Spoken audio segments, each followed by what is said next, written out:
नमस्कार दोस्तों, कैसे हैं आप सभी। उम्मीद करता हूं कि आप अच्छे होंगे, स्वस्थ होंगे, सुरक्षित होंगे और अपनी पढ़ाई अच्छे से कर रहे होंगे। मैं विनय सिंह तेजस आईएएस एकेडमी के इस प्लेटफॉर्म पर आपका स्वागत करता हूं और मैथमेटिक्स के मैथमेटिक्स फॉर ऑल क्लासेज के तहत मैं आपसे परसेंटेज के पार्ट 3 प्रेजेंट करने के लिए उपस्थित हुआ हूं। तो पिछला 2 वीडियोज अगर आपने नहीं देखा है तो वो आप देख लें, तभी आप इस वीडियो को बहुत अच्छे तरीके से आप समझ पाएंगे। ध्यान देना कि अगर हम मैथमेटिक्स की बात करते हैं तो मैथमेटिक्स इस पूरे यूनिवर्स का इजीएस्ट सब्जेक्ट है। बस आपको केवल एक ही चीज ध्यान रखना होता है कि मैथमेटिक्स जितना कहता है उतना ही आपको करना होता है। इसमें न ज्यादा करना होता है न कम करना होता है। इसलिए आपको बेसिक कंसेप्ट आपको पता होनी चाहिए। इसी संकल्प में हमारा जो बैच शुरू किया गया है वो संकल्पना से सिद्धि तक, यानी आपके बेसिक कंसेप्ट, जो बेसिक कंसेप्ट है उसके साथ आप जब आपके पास कंसेप्ट हो जाते हैं तो क्वेश्चंस को सॉल्व करने के लिए आपके स्पीड होनी चाहिए। स्पीड होगा तो एक्यूरेसी देखनी पड़ेगी, टाइम मैनेजमेंट देखना पड़ेगा। ये 4 चीजें जो होती है मैथमेटिक्स के लिए बहुत ज्यादा इंपॉर्टेंट होता है, लेकिन उससे कहीं ज्यादा इंपॉर्टेंस आपका रिवीजन और प्रैक्टिसेस होती है। बेसिकली हम क्या करते हैं, रिवीजन और प्रैक्टिसेस छोड़ देते हैं, इसलिए हमारा मैथ्स वीक हो जाता है। और किसी का मैथ्स वीक होता नहीं। अगर जो स्टूडेंट अपने आप को मानता है कि हमारा मैथ्स वीक है, वो ऐसा हो ही नहीं सकता। इस अर्थ पे किसी स्टूडेंट का मैथ्स वीक हो ही नहीं सकता है। अगर वीक है तो केवल वो अपनी इच्छा शक्ति में कमजोर है। इसी के साथ यह कंसिस्टेंसी मेंटेन करता है और पेशेंस के साथ करता है तो उसके साथ एक दिन सफलता जरूर मिलती है। इसी सीक्वेंस में आपको online mathematics class for all competitive exam के लिए तेजस आईएएस एकेडमी प्रेजेंट कर रहा है और उम्मीद करता हूं कि अगर कोई भी स्टूडेंट की अगर हम बात करते हैं कि कोई भी स्टूडेंट अगर कोई भी कॉम्पिटिटिव एग्जाम उसको अगर प्रिपरेशन कर रहा है, अगर यूपीएससी कर रहा है, यूपीएससी में अगर सीसेट, सीएपीएफ और सीडीएस, ऑल स्टेट में, पीएससी में सीसेट, एसएससी में आप देखेंगे तो constable, CPO SI, MTS, CHSL, CGL और Bihar SSC, Jharkhand SSC, Haryana SSC and other जो एसएससीज होती हैं जो अलग अलग, जैसे इसी के सीक्वेंस में एमपी और छत्तीसगढ़ में व्यापम के नाम से जाना जाता है और यूपी में इस तरह के पोस्ट को रिक्रूटमेंट करने की जो एजेंसी है जिसको यूपी ट्रिपल एससी कहते हैं। इसी के साथ अगर आप डिफेंस की तैयारी करते हैं, एयरफोर्स की, नेवी की, आर्मी की और एनडीए की, तो यह क्लास आपके लिए काफी फ्रूटफुल होगा। और ध्यान देना, railway all type recruitment test और बैंकिंग में आप clerk, PO, probationary officer, specialist officer, ग्रामीण क्षेत्रीय बैंक, उसके बाद आरबीआई, उसके बाद एलआईसी और अदर बैंक जो भी होगा उसमें भी।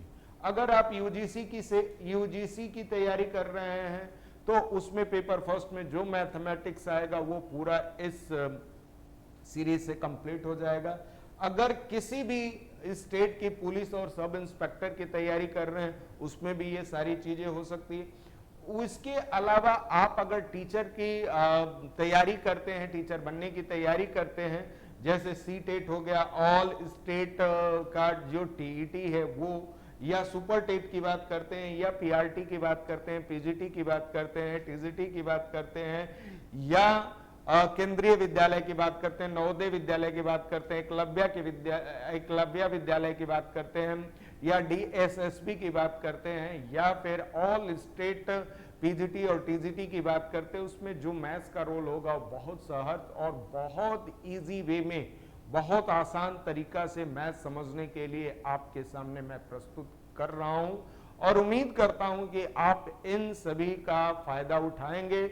मतलब आप ज्यादा से ज्यादा प्रैक्टिस करके अपना सिलेक्शन लेंगे।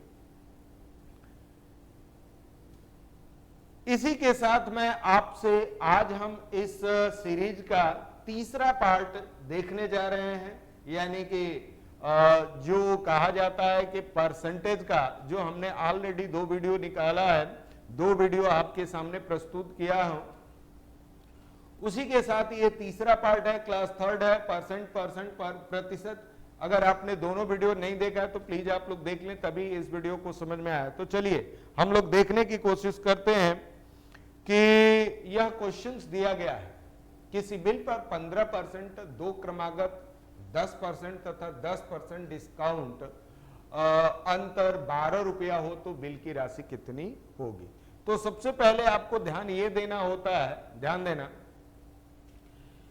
कि जो डिस्काउंट होते हैं वो बेसिकली, अगर हम बात कर ले डिस्काउंट की, अगर हम बात कर ले डिस्काउंट की, तो डिस्काउंट हमारा 2-3 तरह के होते हैं।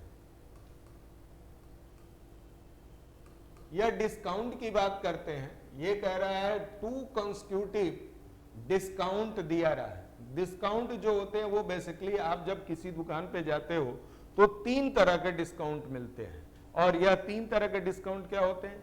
एक होता है अप टू। अप टू का मतलब होता है कि जिस दुकान में आप जा रहे हो, अप टू अगर सपोज दैट 60% की बात करता है, तो उस दुकान में कोई एक ऑब्जेक्ट जरूर मिलेगा जिसपे कि 60% आपको क्या होगा कि छूट दिया गया हो। छूट मतलब वेटेज आपको जो। उसके बाद दूसरा होगा फ्लैट। मतलब आप देखोगे कि फ्लैट का मतलब होता है कि अगर 25% होगा तो जितना एमआरपी लिखा होगा उसका 25% डिस्काउंट दिया जाएगा। तो फ्लैट का मतलब होता है कि जो जितना दिया गया है उस पे किया गया। और तीसरा होता है ये जो होता है सक्सेसिव डिस्काउंट। सक्सेसिव डिस्काउंट का मतलब डिस्काउंट पर डिस्काउंट दिया जाता है। जैसे अगर मान लीजिए कि कोई ऑब्जेक्ट हमने 100 रुपया में लिया, ठीक है, हमने कितना लिया, 100 रुपया में वो ऑब्जेक्ट लिया, उस पे हम 2 छूट देते हैं। एक हमने 25% दिया और फिर हमने 20% दिया, यानी हमने कितना दिया, 20% और 25%। ये 25% और 20% हमने क्या कर दिया कि छूट दिया। तो अगर 100 पे 25% का छूट देने का मतलब ये हो गया कि वह ऑब्जेक्ट अब कितने में मिलेगा, 75 रुपए में मिलेगा। अब वो 75%, वो 75 रुपए पर भी हमने कितना छूट दे रखा है, 20% फिर से छूट दे, तो इसका 20% निकालेंगे तो कितना होगा, आप देख सकते हैं कि 15 रुपया होगा। यानी हमारा जो ऑब्जेक्ट मिल जाएगा वो कितने का होगा, 60। तो ओवरऑल हमें कितना क्या हुआ, ओवरऑल हमें कितना छूट मिल गया, 100 रुपया का वो ऑब्जेक्ट था, वो आपको कितना मिल गया, 60 रुपीज का मिल गया। अगर ओवरऑल देखा जाए तो 40% हमारा क्या होगा, डिस्काउंट मिल गया। तो ये जो सक्सेसिव डिस्काउंट होता है या 2 कंसेक्यूटिव डिस्काउंट होता है, उसको कैलकुलेट कैसे करते हैं। तो कैलकुलेट करने के लिए आसान उपाय होता है, अगर मान लेंगे 2 सक्सेसिव डिस्काउंट या 2 कंसेक्यूटिव डिस्काउंट अगर दिया जा रहा है जो x एंड y है, तो ध्यान देना ये हो जाएगा x plus Y minus X Y by 100। यह जो होगा इतना प्रतिशत, ये एग्रीगेट डिस्काउंट होगा। ये क्या होगा, एग्रीगेट डिस्काउंट होगा। एग्रीगेट डिस्काउंट का मतलब हो जाएगा, अब आप देख सकते हैं कि x प्लस वाई 25 प्लस 20 और माइनस 25 इंटू 20 ये बाई 100, तो ये हो जाएगा 45 और 45, और इसको आप देखें तो ये 4 और ये 5, ये जो हो जाएगा 40%। यानी एग्रीगेट हमें कितना हो गया, 40%, और हमने निकाला भी क्या था, 40%। इसी तरीके से अगर 2 क्रमागत छूट क्या दिया रहा है कि डिस्काउंट का अंतर, वो पहला बिल जिसपे 15% पहले दिया गया, उसके बाद 2 सक्सेसिव डिस्काउंट भी दिया गया, तो इन दोनों डिस्काउंट का अगर हम बात कर लें, अगर वही x इक्वल टू वाई अगर हो जाता है तो यह हो जाएगा 2x minus x square by 100। तो अगर 2x का मतलब हो जाएगा 20 और माइनस 100 मतलब 1, यानी 19%। यानी उसने पहले कितना दिया है, 15%, और उसके बाद कितना दिया है, 19%, और इन्हीं के बीच का अंतर कितना है, इसी के बीच का अंतर कितना है, 12 रुपया है। तो कितनी बिल की राशि कितनी थी? तो बिल की राशि आपको निकालने के लिए पहले हमें कितना, पहले हमें 15% दिया गया, फिर उसके बाद कितना दिया गया, 2 सक्सेसिव डिस्काउंट दिए गए और उसका एग्रीगेट कितना हो गया, 19 हो गया। तो अब 19 की बात अगर हम लोग करते हैं,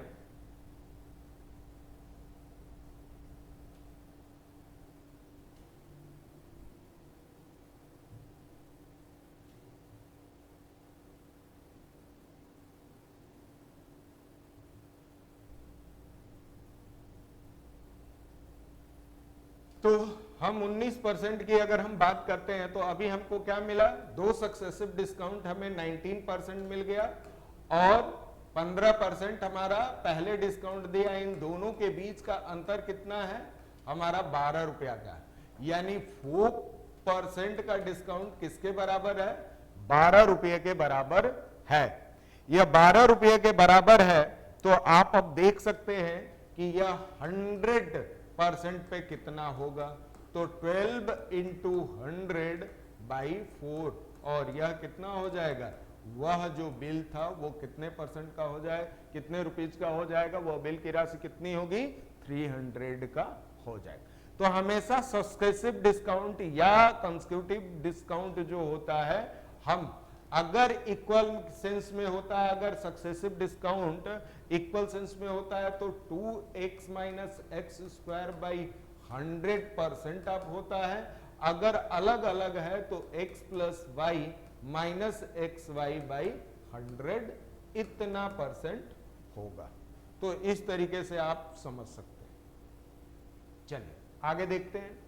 किसी गांव की जनसंख्या 800, इसमें प्रति वर्ष 5% की वृद्धि हो जाती है, तो 2 वर्षों के बाद उस गांव की जनसंख्या क्या होगी। हमेशा जो पॉपुलेशन होता है वो कंपाउंड वे में डिफाइंड होता है। जैसे इसके 2 मेथड्स हैं। पहले मेथड्स की अगर हम बात करते हैं कि एक गांव की पॉपुलेशन कितनी है, P इक्वल टू कितना है, 800 है, और वो पर ईयर कितना हो रहा है, पर ईयर जो अगर हम लोग देखें तो पर ईयर जो होगा 5% वो क्या हो रहा है, बढ़ रहा है।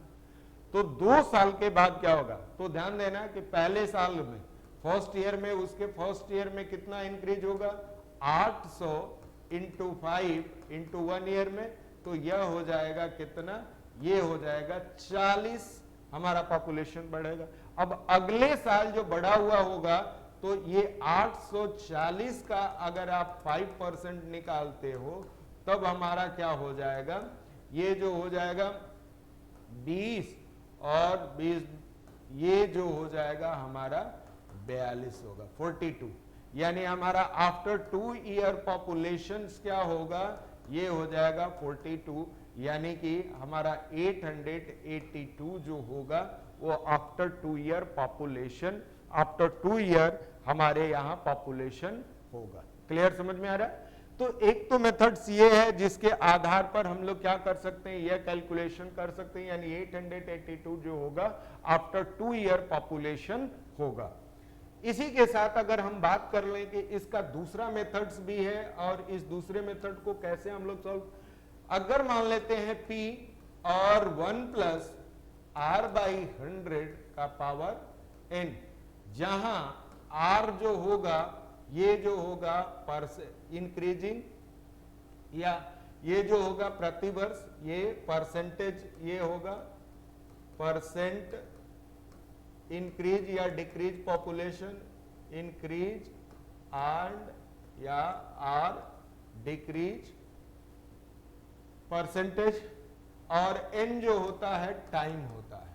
टाइम हमारा कितना दिया है, 2, तो P कितना है, P मतलब पॉपुलेशन, और P मतलब पॉपुलेशन का मतलब क्या हो जाएगा 800, तो ये हो जाएगा 800 और 1 प्लस 5 बाई 100 और बाई 2 पावर 2, तो 800 और ये हो जाएगा 1 प्लस 1 बाई 20 और होल का पावर, यानी 800 इंटू ये जो हो जाएगा 21 इंटू 21 बाई 20 इंटू 20, ये जो हो जाएगा आप देखेंगे ये इससे कट जाएगा और ये इससे 2 टाइम्स, और ये 441 इंटू 2 और ये हो जाएगा 882। एक तो मेथड्स ये भी है जिससे कि हम सॉल्व कर सकते हैं। जनरली आप कंपाउंड इंटरेस्ट आप पढ़ते हो, मैथमेटिक्स का एक चैप्टर है कंपाउंड इंटरेस्ट पढ़ते हो, तो इस फॉर्मूले को यूज कर, तो ये फॉर्मूला आप इस तरीके से भी यूज करके आप सॉल्व कर सकते हैं। चलिए अब ये देख रहा है कि किसी शहर की जो, अगर हम बात करते हैं किसी शहर की अगर पॉपुलेशन जो प्रथम ईयर क्या हो रहा है 20% बढ़ रहा है, और दूसरे साल कितना हो रहा है 25%, और तीसरे वर्ष जो हो रहा है यदि उस शहर की जनसंख्या 45,000 हो जाती है तो प्रारंभ में शहर की जनसंख्या क्या थी। तो आपको ध्यान देना होगा कि आपसे अगर क्वेश्चंस पूछा गया है कि पहले ईयर जो रेट है R1 जो है बढ़ने की रेट क्या है 20%, R2 की बढ़ने का दर क्या है 25%, और तीसरे ईयर्स भी कितना बढ़ा 20%, और इस आफ्टर 3 इयर्स उस प्लेस की पॉपुलेशन है 45,000। अब आपसे ये पूछा जा रहा है कि 3 साल पहले उस गांव की पॉपुलेशन, सॉरी उस शहर की पॉपुलेशन क्या थी। तो उस शहर की पॉपुलेशंस को अगर आपको ध्यान रखना है तो हम इसको दो तरीके से, अगर मान लेते इनिशियली अगर x है तो x पहले इतना बढ़ा तो कितना हुआ, फिर दूसरे साल कितना, फिर तीसरे साल, इस तरीके तीनों को इक्वेट कर देंगे और 45,000 के इक्वेट कर देंगे तो ये हमारा क्या हो जाएगा पॉपुलेशन निकल जाएगा। अगर हम बात करते हैं कि अगर हम बात कर लेते हैं कि आफ्टर n, अगर कहा जाए कि आफ्टर n ईयर पॉपुलेशन, ये जो कहा जाए पॉपुलेशन ऑफ द सिटी, ये क्या हो जाएगा ऑफ द सिटी, तो आप क्या कर सकते हो, यह जो होगा आफ्टर एन ईयर पॉपुलेशन, तो इनिशियल पॉपुलेशन ये हो जाएगा initial population 1 plus R1 by 100 into 1 plus R2 by 100 और 1 प्लस R3 बाई 100, यह जो होगा ये इस तरीके से हम फाइंड आउट कर सकते हैं इनिशियली पॉपुलेशन। तो इनिशियली पॉपुलेशन तो हमें फाइंड आउट करना है, और फाइनल पॉपुलेशन जो हो गया ये फाइनल पॉपुलेशन, तो फाइनल पॉपुलेशन आप इक्वल टू इनिशियल पॉपुलेशन, और ये तो ये कितना है हमारा 45,000 है इक्वल टू, अब इनिशियल पॉपुलेशन इक्वल टू होगा ये इनिशियल पॉपुलेशन बाई ये जो हो जाएगा 1 प्लस 20 बाई 100 और 1 प्लस 25 बाई 100 और 1 प्लस 20 बाई ये क्या हो जाएगा 100, ये जो हो जाएगा। इस आधार पर हम लोग क्या कर सकते हैं, अब यहां आप देख सकते हैं कि ये जो क्या हो जाएगा 1 प्लस 1 बाई 5, यहां जो हो जाएगा 1 प्लस 1 बाई 4, और यहां हो जाएगा 1 प्लस 1 बाई 5, यानी ये हो जाएगा 45,000 बाई ये जो हो जाएगा 6 by 5 into 5 by 4 into 6 by 5, ये हमारा, और यही इनिशियल पॉपुलेशन होगा।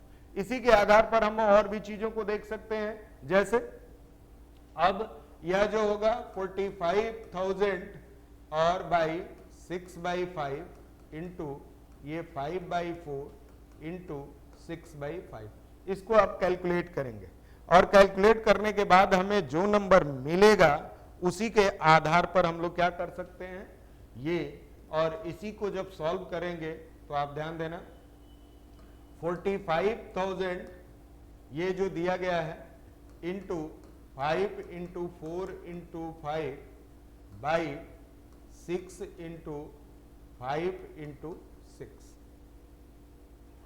अब आप ध्यान देना कि यह जो अगर हम बात करें तो यह 9 हो जाए, उसके बाद अगर 9 हो जाए तो ये आप देख सकते हैं कि यह ये जो हो जाएगा 3 और ये हो जाएगा 2 और ये हो जाएगा 2 और ये 2 हो जाएगा और ये, तो ये हो गया 1000 और ये हो गया 25। यानी उस गांव की पॉपुलेशन जो थी वो कितनी थी?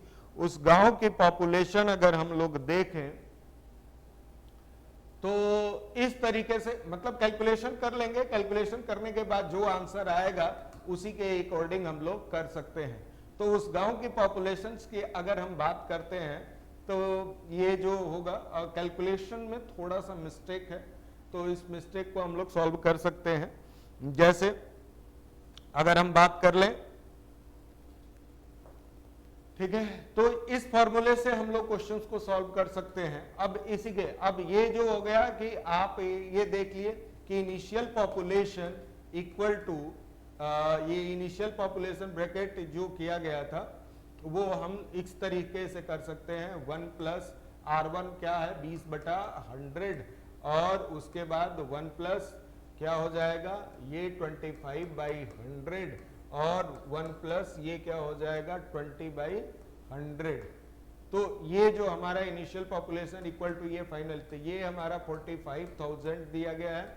इससे हमारा इनिशियल पॉपुलेशन अगर निकालना है तो ये हो जाएगा बाई, ये इस तरीके से अगर हम बात कर लें तो बात तो हो जाएगी ये। उसी के बाद हमारा कैलकुलेशन जो थोड़ा सा मिस्टेक हुआ था तो उसमें हम लोगों ने 5, 4 और 5/6 इंटू 6 और बाई, ये अगर हम बात करें 654, ये इस तरीके से 4500 बाई इंटू अगर देखें तो हमारा क्या था 6/5 इंटू 4 और इसके बाद 5। उसके बाद जो हमारा जो नंबर जो था 645 बाई, ये हो जाएगा 6 इंटू 5/4। तो ये 4 से 4 कट गया, 5 से 5 कट गया और 6 से अगर हम बात करें तो ये हो जाएगा 6 में अगर 6 7 42 और यहाँ जो हो जाएगा 6 5 30, तो ये जो हो जाएगा 37,500 उस गांव की पॉपुलेशन होगी। तो इस तरीके से हम लोग कैलकुलेट कर सकते हैं। चलिए आगे देखते हैं। यदि मोहन अपनी इनकम का, ध्यान देना ये इस तरह के क्वेश्चन जो होंगे बहुत पूछे जाते हैं कि यदि मोहन अपनी आमदनी का 20% भोजन पर, 30% मकान किराए पर एवं 25% मनोरंजन एवं कपड़े पे खर्च करता है, फिर भी उसके पास कितना बचता है? उसके पास 750 बच जाता है। तो मोहन की आमदनी कितनी थी? तो वो पहले कितना, अब इसके दो मेथड्स हैं। पहला मेथड्स ये होता है कि मान लीजिए कि वह अगर इनकम उसकी जो है, इनकम हम मान लेते हैं income equal to x rupees. अब x का 25% वो क्या कर रहा है, किस पे खर्च कर रहा है? तो भोजन पे। तो x बाई क्या हो जाएगा ये 20 और बाई 100 और ये हो जाएगा x/5। ये क्या हो जाएगा, ये फूड पे हो जाएगा एक। उसके बाद क्या हो जाएगा कि x का वो 30% किस पे खर्च कर रहा है? तो ये हो जाएगा कि एक 3x, ये 30% जो है 3x/10 जो होगा वो रूम रेंट पे करेगा, ये रूम रेंट हो गया। और 25x इंटू 25/100, तो ये हो जाएगा कि x/4 जो है वो किस पे कर रहा है? क्लॉथ एंड इंटरटेनमेंट, ये इंटरटेनमेंट पे कर रहा है। क्लियर है? तब उसके बाद तो ये अब तीनों को जोड़ देते हैं, तो x प्लस ये x/5 प्लस 3x/10 और प्लस क्या हो जाएगा कि x/4। क्लियर है? अगर हम लोग इसका एलसीएम लेंगे तो 20 होगा, तो यह 4 यानी 4x और यह कितना हो जाएगा 6x और यह कितना हो जाएगा 5x। तो ये हो जाएगा 15x/20 वो उसने खर्च कर दिया। खर्च कर दिया मतलब आप ये कह सकते हो कि 3/4 एक्स वो अपने इनकम का क्या कर दिया, खर्च कर दिया। तो उसके पास बचा कितना, तो हमारा x माइनस ये 3x/4, इसका मतलब उसके पास बचा है 1x/ ये इतना बचा, और यही कितने के बराबर है, 750 के बराबर है। तो यह इतने के बराबर है, तो पूरा x इक्वल टू क्या हो जाएगा, 750 और इंटू 4 इक्वल टू ये हो जाएगा 3000। यानी उसकी टोटल इनकम कितनी हो जाएगी, उसकी टोटल इनकम अगर हम बात कर लें तो 3000 रुपीज हो जाएगी। एक तो मेथड्स ये है जो हम लोग सपोज करके क्या करते हैं, इसको जैसे जैसे कहता है उसके अकॉर्डिंग कर लेते हैं। अगर हम डायरेक्ट फॉर्मूले पर आए, तो अगर हम बात कर ले डायरेक्ट फॉर्मूले पे आए कि मोहन का, तो यानी मोहन का इनकम की अगर हम बात करते हैं, इनकम ऑफ मोहन की अगर बात करते हैं, मोहन की अगर टोटल इनकम की बात करते हैं, टोटल इनकम डायरेक्ट फॉर्मूले से आप कर सकते हो। तो उसने कितना किया है, अगर मान लेते हैं कि उसके पास x बचता है इंटू 100 बाई, अब आप क्या कर सकते हैं, अब आप ये काम कर सकते हैं कि 100 माइनस क्या हो जाएगा, ये 100 माइनस ये अगर हम बात करें a हो गया, ये b हो गया और ये c हो गया। तो 100 minus a plus b plus c, तो ये कितना हो गया 750 इंटू 100 बाई 100 माइनस, अब क्या हो जाएगा, ये 20 प्लस 30 और प्लस 25, तो ये क्या हो जाएगा 75 इंटू 100 और बाई 20 25 50 75 और ये हो जाएगा 25, तो ये जो हो जाएगा 25 3 और इस तरीके से हमारा आंसर क्या हो गया 3000 रुपया। तो आप डायरेक्ट फॉर्मूले से कर सकते हो कि किसी व्यक्ति का टोटल इनकम इक्वल टू, ध्यान देना, total income x into 100 by 100 minus a plus B plus C या सोआन जो भी हो, x क्या है लास्ट में जो बचता है उसके पास, और a b c क्या है, तो वो अलग अलग मदों पे खर्च करता है, अलग अलग आइटम्स पे जो खर्च करता है उसका जो वैल्यूज है वहां आप पुट कर देंगे। तो इस पर तरीके से आपको क्वेश्चन, लेकिन ध्यान देना क्वेश्चन का नेचर है कि मोहन अपनी सिंपल आय का मतलब जो आय प्राप्त करता है उसका 25% और उसका 30%, उसका 25% करता है। अब इसी क्वेश्चन का थोड़ा दूसरे पार्ट में देखते हैं। दूसरे पार्ट में आप देखते हैं एक व्यक्ति अपने इनकम का 20% क्या करता है, भोजन पे खर्च करता है। 20% क्या होता है, 20% जो होता है वो फूड पे क्या करता है, खर्च करता है। शेष का मतलब अगर मान लो कि वो 100 रुपया लेता है तो पहले वो 20% क्या कर दिया, 20% भोजन पे, यानी वो 20 रुपया खर्च कर दिया, और 20 रुपया जब वो खर्च कर दिया तो उसके पास अब बचा कितना, 80 रुपी। अब वो कह रहा है कि शेष का 25% क्या कर रहा है कि इंटरटेनमेंट पे खर्च कर दिया। तो शेष का 25% निकालने का मतलब ये हो जाएगा कि ये 100, ये जो आप देख रहे हो अगर 1/4, तो ये भी 20 रुपया, यानी अब उसके पास कितना बचा है, 60 रुपया। अब वो कह रहा है कि शेष का 10% किराया पे खर्च करता है। शेष का 10% अगर निकालेंगे, 60 का अगर 10% निकालेंगे तो 6 होगा, तो 60 माइनस 6 इक्वल टू क्या हो जाएगा, 54। ये क्या होगा, 54 रुपीज उसके पास बचता है। अब यदि उसके पास 120 रुपया बचता है तो उस व्यक्ति की आमदनी कितनी होगी, तो उसके पास बचा कितना है, 54 रुपीज। अब ये 54 रुपीज बचा है, तो अगर हम बात कर लें, अगर यही हम बात कर लें कि अगर यहाँ 54 रुपीज बचता और यही कितने के बराबर है, 120 रुपए के, तो 100 रुपीज के बराबर क्या होगा, तो ये इतना इंटू 100 बाई 54। अब जो वैल्यू आएगा वही उसका आंसर हो जाएगा। क्लियर है। अगर यहां हम 20% के, ये 10% के बजाय अगर 20% कर दें तो यहां क्या हो जाएगा, यहाँ 20% जो हो जाएगा तो यहाँ 12 रुपया हो जाएगा। और ये 12 रुपया किसके बराबर है, ये 48 रुपीज, ये तो 48 इक्वल टू हो जाएगा, तो यहाँ 48 होगा। अब क्या होगा, थोड़ा सा इजी होगा कटाने में, तो 10 और ये 4 और ये हो जाएगा 25। तो इस तरीके से क्या हो जाएगा, वो उसके जो टोटल इनकम होगा वो 250 रुपीज होगा। इस तरीके से एक तो मेथड्स ये है कि आप इसको सॉल्व करें। दूसरा मेथड क्या होता है, दूसरा मेथड की अगर हम बात करते हैं एज ए इसको फॉर्मूला के रूप में, तो कितने मद पर पहले वो भोजन पे खर्च कर रहा है 20%, शेष का 25% और शेष का 10%, या 10% के बजाय 20% आप ले लो, तो क्या हो जाएगा, थोड़ा इजी होगा कैलकुलेशन करने में। तो ये 3 हो गया। तो मान लेते हैं कि उसका रिमेनिंग अमाउंट जो बचता है वो m है, m इंटू 100।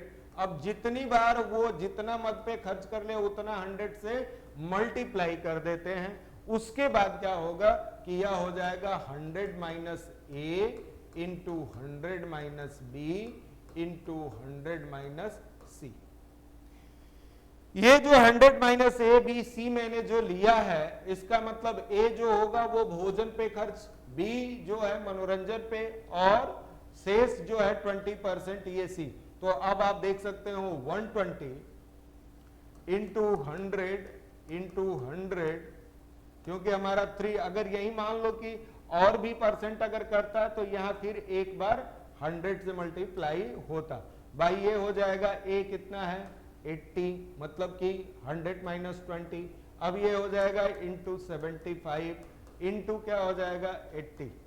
अब आप ध्यान देना कि अब आप क्या क्या कर सकते हो, तो यह और यह कट गया। अब आप देखोगे 25 से कटते हैं, 25 चौका 100 और 25 तिया 75, ये क्या हो जाएगा 40 हो जाएगा, ठीक है। और ये कितना हो जाएगा, ये अगर देखोगे तो 5 हो जाएगा। और इस तरीके से आप देख लो कि कितना हो जाएगा। अब बचा कितना हमारे पास, अब हमारे पास आप इस तरीके से देख लो 5, 20 और इस तरीके से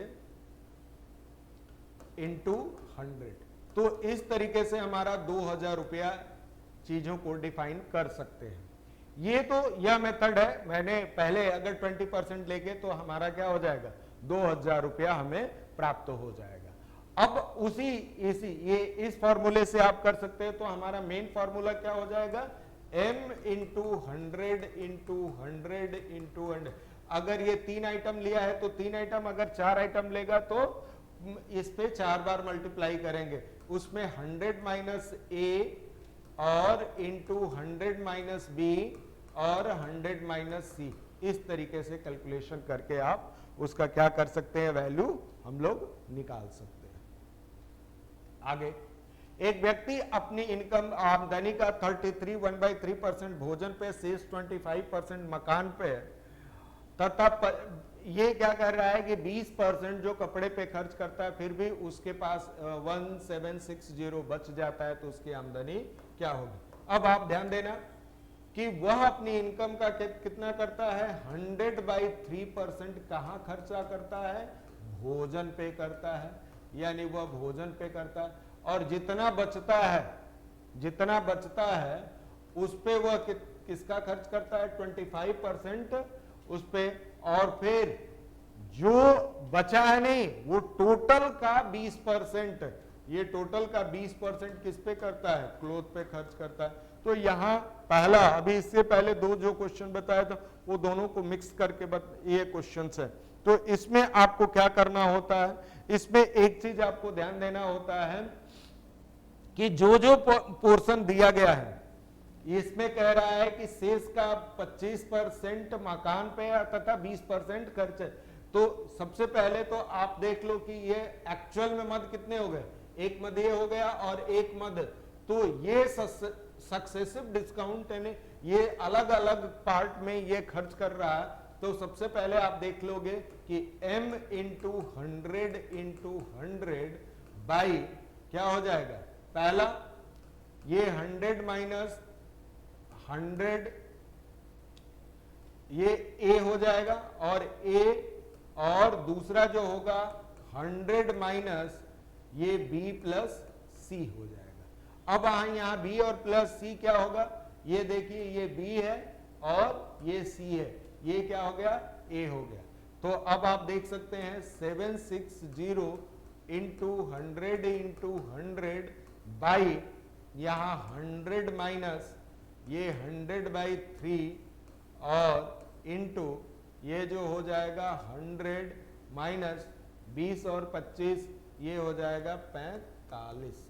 तो ये हो जाएगा 1760 इंटू 100 बाई ये जो हो जाएगा 200/3 और इंटू 55।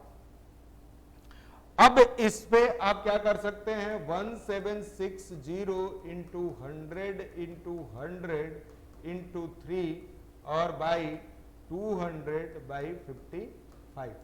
क्लियर है?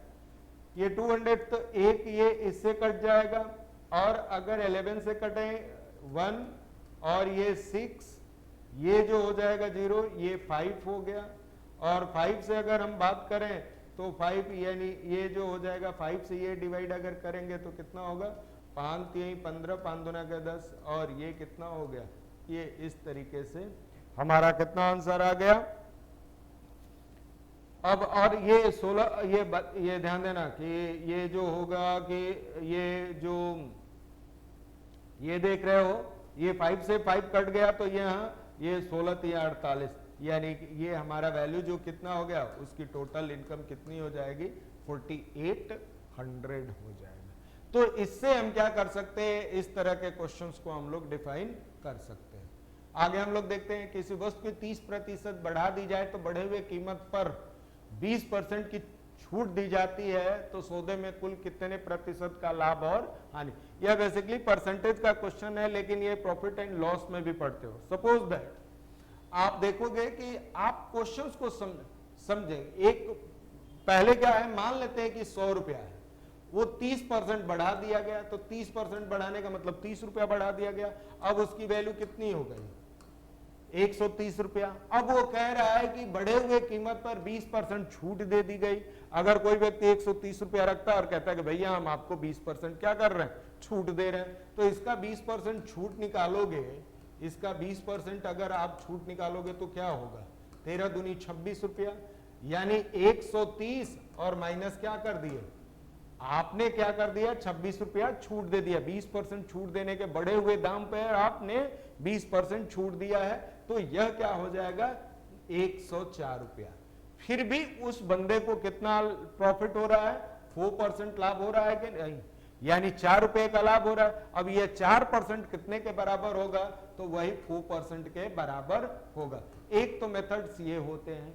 दूसरा जो अगर आप देखोगे कि इसका दूसरा मेथड क्या होता है, तो वही पहले परसेंट बढ़ा दिया गया और दूसरे घटा दिया जाता है, मतलब कि छूट दिया जाता है। तो x प्लस वाई आपको मैंने बताया था, x plus Y plus x Y by 100, इसी फार्मूले से हम लोग क्या कर सकते हैं, डिफाइन कर सकते हैं। जैसे बढ़ाया कितना 30%, घटाया कितना 20%, माइनस 30 इंटू 20 और बाई 100। तो यह देखो आप कितना होगा, यह 30 माइनस 20, और यह आप देखोगे तो क्या होगा, माइनस 60। तो 6, तो 30 माइनस क्या हो जाएगा 26, एक्यूरेट उसको फायदा कितना हुआ 4%। अब आप ध्यान देना कि यहां दो चीजें और भी आपको समझना होता है।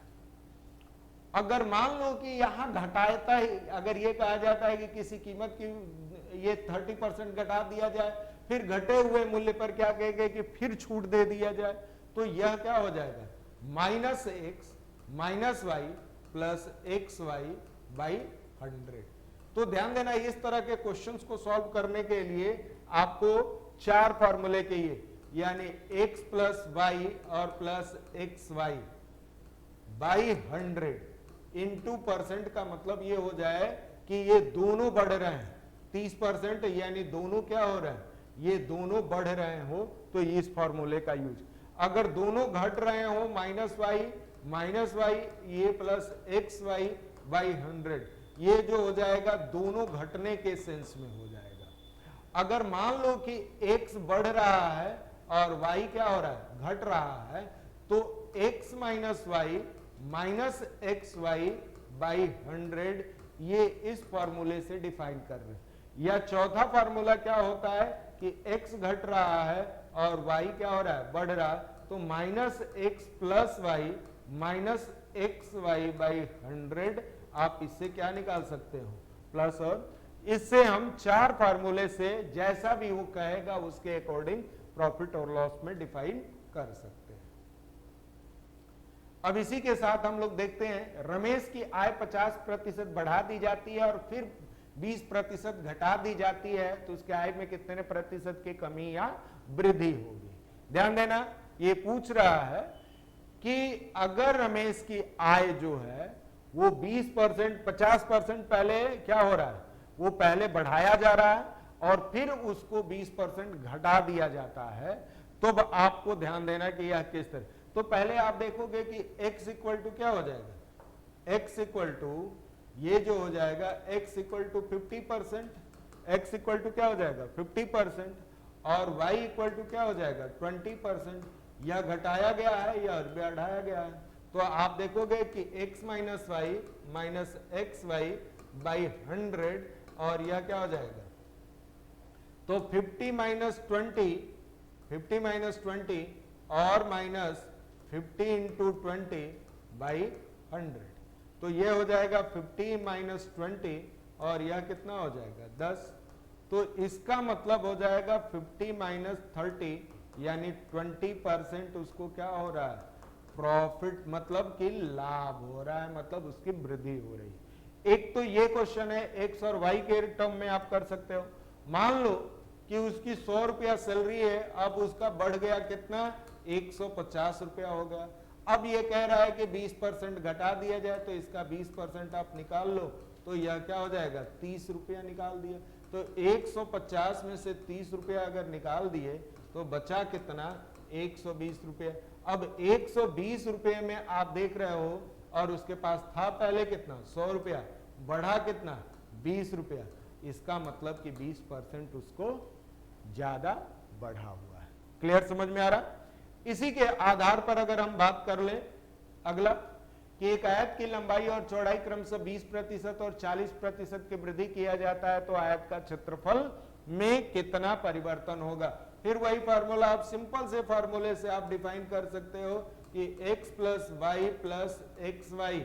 मैं यहाँ प्लस क्यों लिया हूं, क्योंकि ये सारे क्या हो रहे हैं, बढ़ रहे हैं। तो 20 प्लस 40 और प्लस 40 इंटू 20 बाई 100, यह क्या हो जाएगा, ये 60 और प्लस 8, यानी हमारा आंसर क्या हो जाएगा 68। विद इन सेकेंड आप क्या कर सकते हो, इसे आप डिफाइन करते, यानी हमारा 68% क्या होगा, हमारा एरिया बढ़ जाएगा।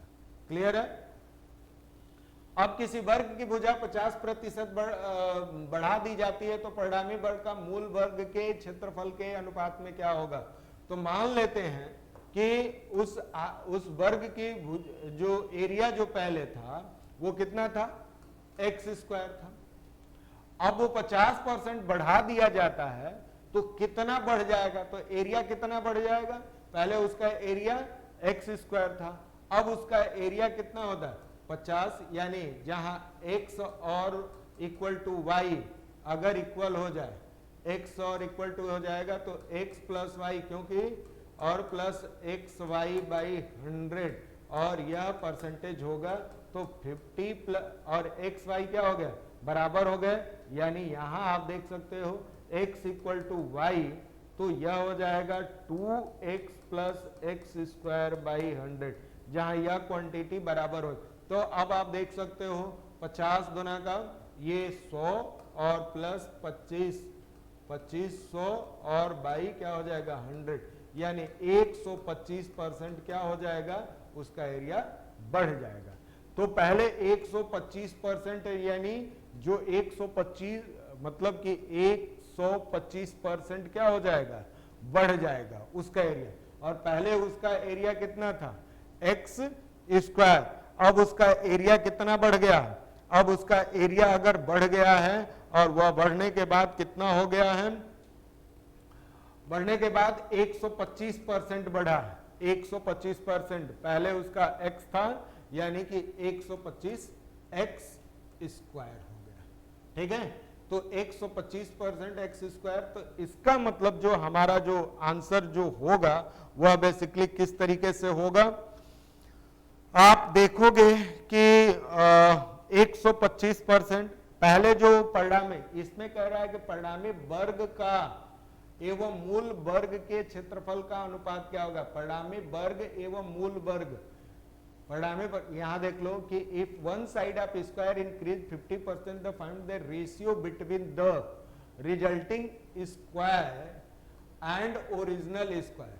तो पहले उसका ओरिजिनल स्क्वायर अगर मान लेते हैं 100 है, तो अब बढ़ के कितना हो गया, 125 और प्लस 100 यानी 225 बाई, अब हमारा क्या हो जाएगा 225, और ये उसका रिजल्टेंट वैल्यू आएगा। तो रिजल्टेंट वैल्यू कितना आ गया है 225। अब क्या होगा, और पहले कितना था 100, अब ये रेशियो हो जाए तो 25 चौकस, ये जो होगा 9:4 हमारा क्वेश्चन का आंसर होगा। क्योंकि हमारा पहला 125% तो बढ़ रहा है, और पहले कितना था 100 था, तो यानी x था, यानी यहां अगर x लिए हो तो यहां 125x ये जो हो जाएगा। तो इस तरीके से यहां 100 अगर मान लेते हैं कि 125% बढ़ रहा है, तो 125% का मतलब ये हो जाएगा x इंटू 125/100, इतना एक्स स्क्वायर, इतना परसेंट यह बढ़ा है। तो इस तरीके से हमारा रेशियो क्या आ जाएगा, ये डिफाइंड हो जाएगा।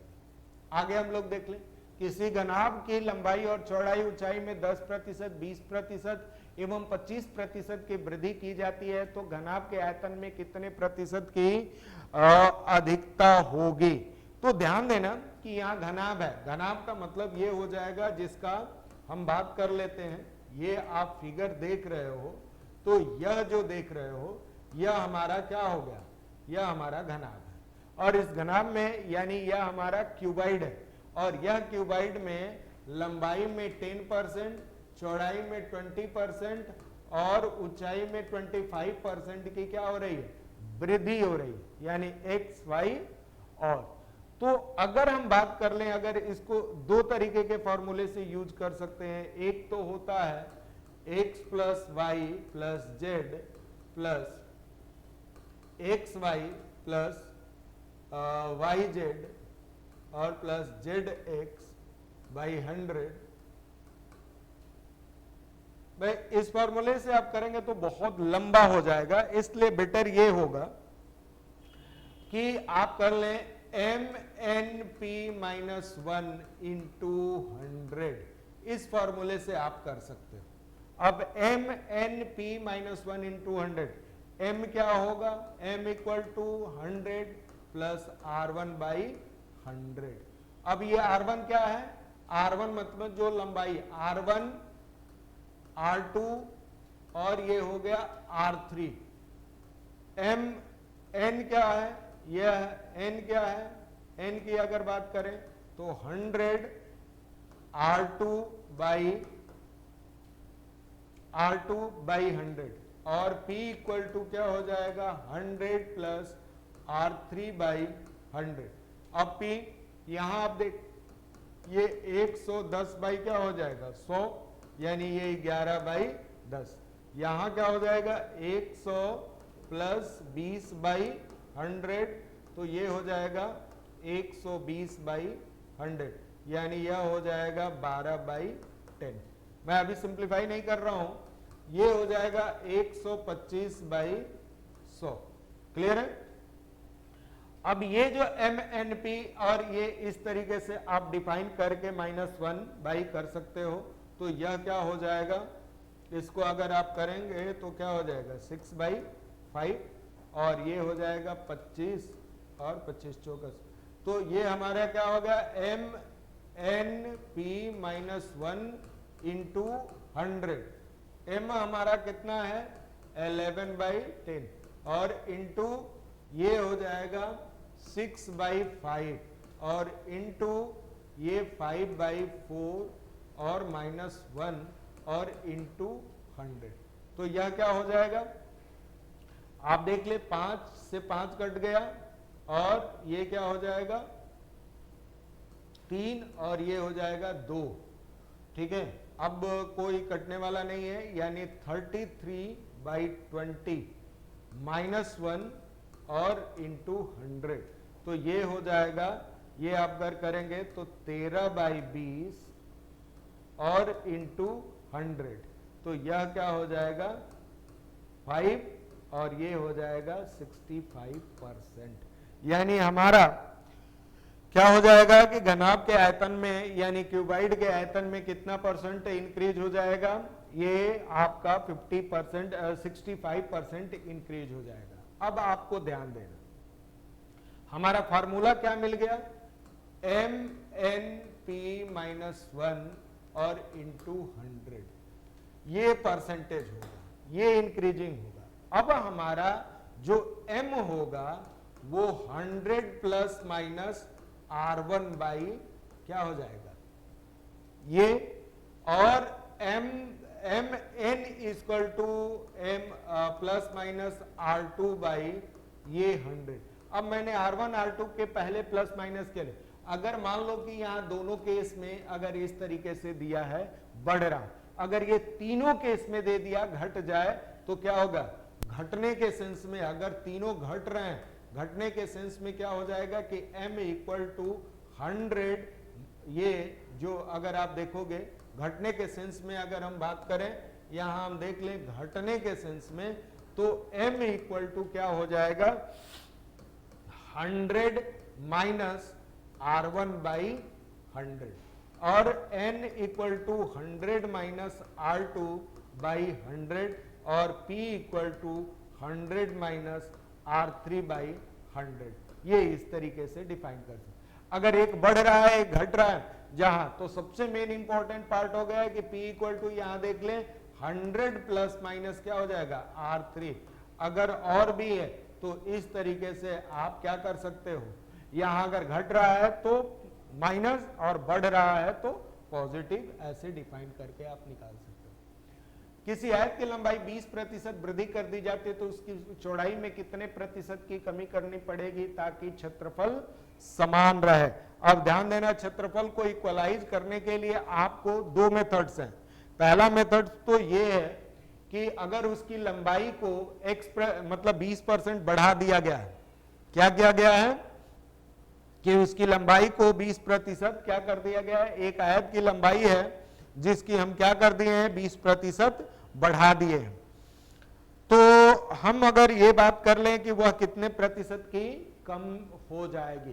तो ध्यान देना, इस तरह के क्वेश्चंस को जब भी सॉल्व करते हैं ध्यान देना कि कोई राशि को बढ़ाते हैं और एक घटाते हो, समथिंग इस तरह की चीजों को अगर करना होता है तो मान लो कि वो होता है कि अगर हम बात कर लें कि किसी भी संख्या को अगर इस तरीके से बढ़ाते हैं और ये घटाते हैं और उसका परसेंटेज अगर दिया गया है, तो मान लो R1 दिया गया, R परसेंटेज इंक्रीजिंग या डिक्रीजिंग जो भी होगा, ये इस तरीके से इंटू 100 बाई 100 प्लस माइनस अब प्लस माइनस R इंटू ये अगर हम बात कर लें प्लस माइनस R इंटू 100 का मतलब क्या है, 20% वृद्धि हो रहा है तो 20 इंटू 100 बाई क्या हो जाएगा 20%, 120, तो यह क्या हो जाएगा 6 और ये हो जाएगा 50/3 और ये क्या हो जाएगा 16 2/3% क्या हो जाएगा, उसकी चौड़ाई में इतने प्रतिशत की क्या करनी पड़ेगी, कमी करनी। इस पे मल्टी डायमेंशनल क्वेश्चंस पूछे गए हैं, जैसे आप ये भी देख सकते हो, ये आप देख सकते हो, यहां से आप क्वेश्चन दे, यदि चीनी के मूल्य में 20% वृद्धि कर दी जाए तो खपत में कितने प्रतिशत की कमी हो जाएगी ताकि उपभोक्ता पे किसी भी तरीके से, तो मैंने अभी बताया कि कोई भी इंक्रीजिंग या R इंटू 100 और by R plus minus 100 plus minus R, तो ये क्या हो रहा है, वृद्धि हो रही है, तो वृद्धि हो रही है मतलब 20 इंटू 100 बाई क्या हो जाएगी 120, यानी वही 16 2/3% क्या हो जाएगा, ये क्या हो जाएगा कि प्रतिशत कमी हो जाएगी, यानी कंजम्पशन में क्या होगा, कमी हो जाएगी। अब ये कह रहा है कि रमेश की आय सुरेश की आय से 10% कम है, तो सुरेश की आय और कितने प्रतिशत अधिक होगी, तो यही आप कम है, तो ये 10 into 100/90, तो यह क्या हो जाएगा, ये हो जाएगा 100/9, ये जो होगा 11 1/9% क्या होगा, बढ़ेगा। ये इस तरीके से, तो ये क्या होगा कि हमारा बस कुछ नहीं करना है, R into 100/100 plus minus R, इसी फॉर्मूले पर अगर यहां कम हो रहा है तो माइनस और अधिक होगा तो प्लस, इस तरीके से हम लोग डिफाइन कर सकते हैं। अब आप ध्यान देना कि किसी विद्यालय में लड़के और लड़कियों के बीच का अनुपात इतना है और 20% लड़के और 25% लड़कियों को छात्रवृत्ति मिलती है, तो कितने प्रतिशत विद्यार्थियों को छात्रवृत्ति नहीं मिलती है, ठीक है। अब हमारा ये बॉयज हो गए और ये गर्ल्स हो गए, जिनके बीच का रेशियो कितना है, 3:2 है, ठीक है। और इसमें जितने बॉयज हैं उसका क्या होता है, ये 25% जो होते हैं 20% लड़कों को, यानी 20% लड़कों को और 25% लड़कियों को क्या कर रहा है, छात्रवृत्ति मिल रही है। तो कितने प्रतिशत विद्यार्थियों को छात्रवृत्ति नहीं मिल रही है, तो सबसे मान लेते हैं कि वह टोटल स्टूडेंट कितने 100 है, कुछ भी ले ले, तो अगर मान लेते हैं कि टोटल स्टूडेंट अगर 100 है, तो लड़के इसमें लड़कियां कितनी होंगी, लड़के और लड़कियों की अगर बात करते हैं तो ये 3:2 है, ये अनुपात क्या है, तो दोनों का अनुपात क्या हो जाएगा, तो इसमें 3/5 जो होंगे वो बॉयज हो जाएंगे और गर्ल्स कितनी हो जाएगी, 100 into 2/5 जो होगा वो लड़कियां हो जाएंगी। तो इस तरीके से ये बॉयज 60 और ये क्या हो जाएंगे 40 गर्ल्स हो जाएंगे।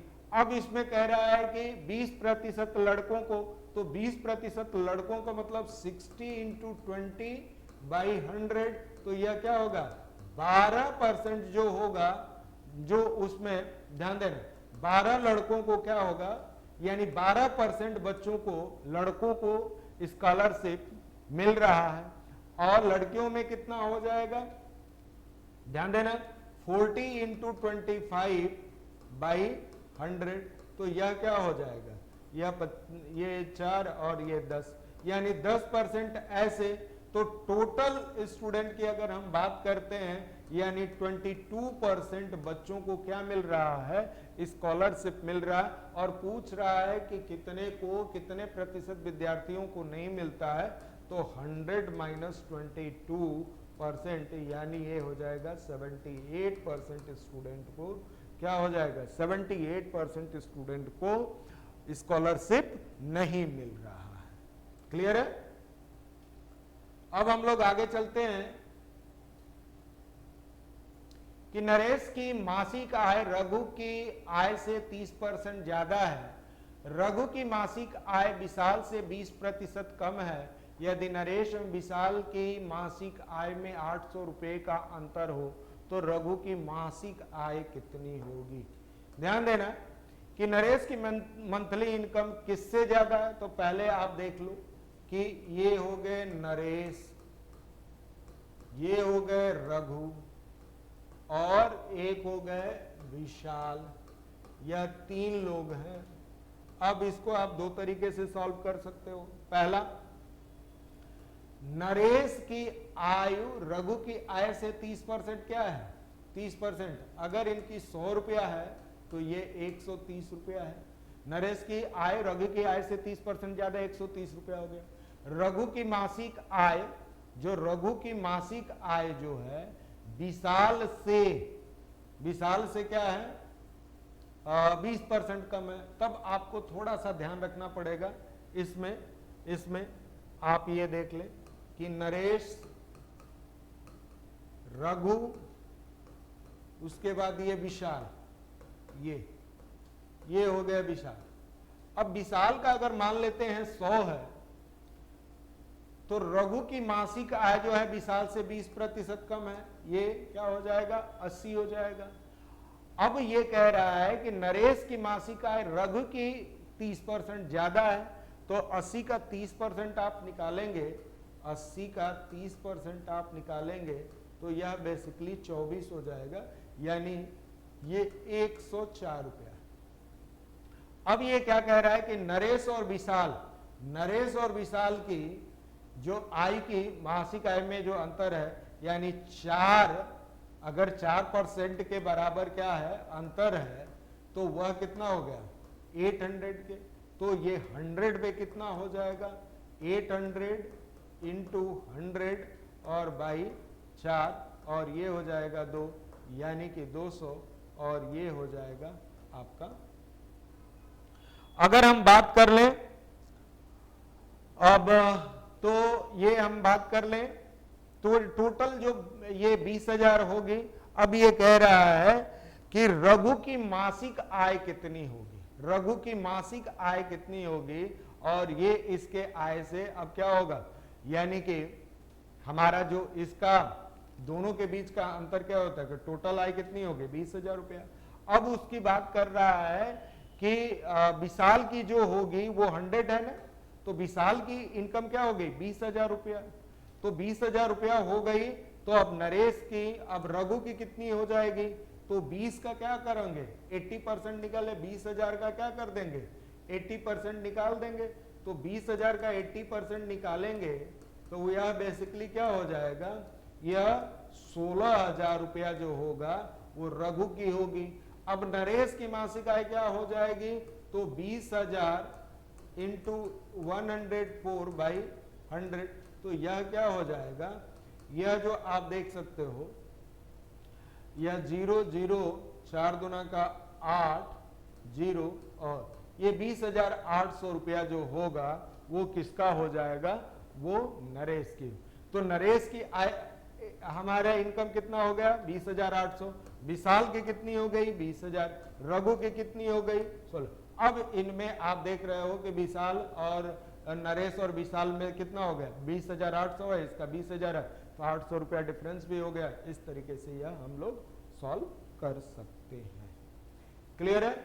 इसी के साथ मैं आपको बता दूं, यह परसेंटेज का पूरी तरीके से आप ध्यान देना, परसेंटेज एक ऐसा चैप्टर है जो मैथ्स के सभी चैप्टरों में इंक्लूड होता है, इसलिए मैं आपसे उम्मीद करता हूं कि यह चैप्टर जो है, अभी जो जो चैप्टर पढ़ते जाएंगे उसमें इस तरह के क्वेश्चंस पूछे जाएंगे, इसलिए मुझे लगता है कि आप इस पे ज्यादा से ज्यादा प्रैक्टिस करेंगे और अच्छे तरीके से इसको सॉल्व भी करेंगे और इसको अच्छे तरीके से देखेंगे भी। और इसी के साथ मैं आपसे विदा लेता हूं। अगर किसी भी तरह की कोई इंक्वायरी होती है तो आप इस नंबर पे क्या कर सकते हैं, व्हाट्सएप कर सकते हैं या कमेंट सेक्शन में कमेंट करके बता सकते हैं। इसी के साथ मैं आपसे विदा लेता हूं। उम्मीद करता हूं कि स्वस्थ एवं सुरक्षित रहेंगे। Thank you.